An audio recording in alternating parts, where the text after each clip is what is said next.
இழுத்தான். நான் திரும்ப தட்டி விட்டுருவேன். திரும்ப எனக்கு பின்னாடி ஃபாலோ பண்ணி வந்து பின்னாடி வந்து கட்டி பிடிச்சி எந்த தப்பான தகவல் இது பண்ண ஆரம்பிச்சேன். அதனால இப்ப அசோசியேஷன்ல கம்ப்ளைண்ட் கொடுத்துருக்கேன். ஆனா அவங்க எதுவும் ரெஸ்பான்ஸே பண்ணல. அதனால இப்ப நான் போலீஸ் ஸ்டேஷன். இது இந்த சம்பவம் நடந்தது எப்படி, எங்க நடந்தது? டி பிளாக்ல 9 மணிக்கு நடந்தது. நீங்க லிஃப்ட்ல வேலைக்காக வந்திருந்தீங்களா? வேலைக்காக வந்து. சரி, அந்த நபர் யாருன்னு உங்களுக்கு தெரியாது? யாருமே தெரியல. யாரும் தெரியாத நபர்.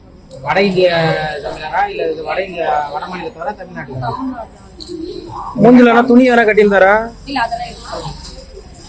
லிஃப்ட்ல எதுவும் சிசிடிவி காட்சிகள் தான் இல்லையா? அதெல்லாம் இருக்கு. எல்லாமே இருக்கு. அது நிர்வாகம் என்ன சொல்றாங்க? கம்ப்ளைண்ட் கொடுத்துருக்கோம். ரெஸ்பான்ஸ் எதுவும் கொடுக்கல. அதனால நான் நம்புறேன். காவல்துறையில புகார் கொடுத்துறீங்க. இப்ப என்னமா கோரிக்கை வைக்கிறீங்க நீங்க? அவனை சும்மாவே விடக்கூடாது. இதுக்கு முன்னாடி கூட ஒரு மாசம் முன்னாடி இந்த சம்பவம் நடந்துச்சு. அதுக்கு எதுவும் ரெஸ்பான்ஸும் கிடையாது. அதனால இந்த வாட்டி லைட் இல்லைன்னு சொல்லுங்க. கடைசியா அந்த கடைசியா அதே மாதிரி இந்த போற வழியில லைட் தான் எதுவுமே இல்லை. எங்களுக்கு லேடிஸ்க்கு யாருக்கும் சேஃபே கிடையாது. சேஃப்டி கிடையாதுங்க.